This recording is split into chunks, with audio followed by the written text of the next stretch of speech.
So it happens all the time, and these beliefs they're constantly influencing public opinion. Tony Perkins, the guy from the Family Research Council, recently wrote a book called "Personal Faith, Public Policy."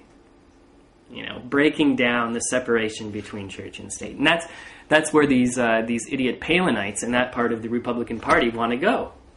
They're obsessed with the culture war because they're obsessed with feeling persecuted because their mentor and their idol was persecuted. And Jesus, if anything, was persecuted if there was a real Jesus. But the historical Jesus, probably if he was persecuted, he was killed because he was against the institution of religion, organized religion. One of his last actions before they popped him up on the cross was destroying all the money changers' tables. Okay, he was completely against the idea of organized institutional religion. But all these people, they'll take their fucking marching orders. You best believe all these idiot fucking Christians, they all look up to their marching orders, their leader for their marching orders. All these fucking Mormons, they all look up to their leaders for their marching orders because they say, well, as a Christian, I believe... Oh, really? Show me the scripture. Oh, I don't know the scripture. Okay. Well, in that case, you're believing what your reverend tells you. You're believing what your priest tells you. You're believing what your pastor tells you. If you have the intellectual capacity to read the Bible, read it yourself and interpret it yourself. Make up your own little world. Make up your own little religion. You can be the next David Koresh if you want. Just make up your own little Baal. Why not? And the last thing is, people in glass houses should not throw stones.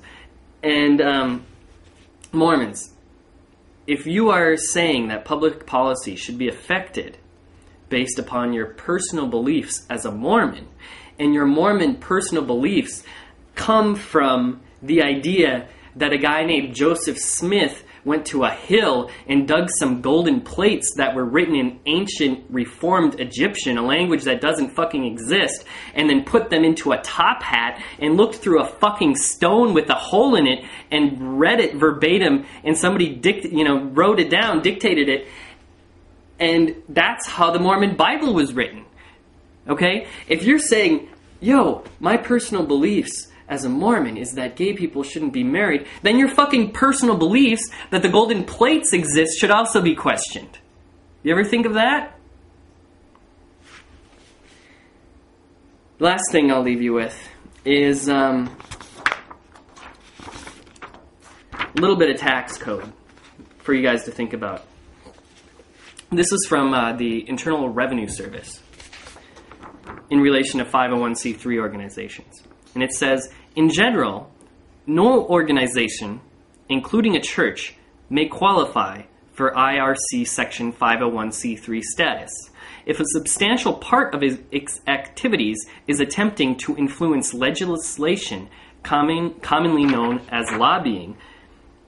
An IRC Section 501c3 organization may engage in some lobbying, but too much lobbying activity risks a loss of tax-exempt status.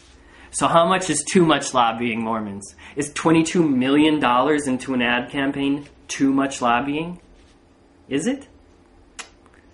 I hope your fucking tax-free status gets revoked. And maybe then all the tax you take from your members, because Mormons, they all pay tax directly into the church. That's part of being a Mormon, right? Is giving away like 20% of your income. Yeah. If you're taxing your members, you should be taxed too. Fuck you. See you later. Ciao.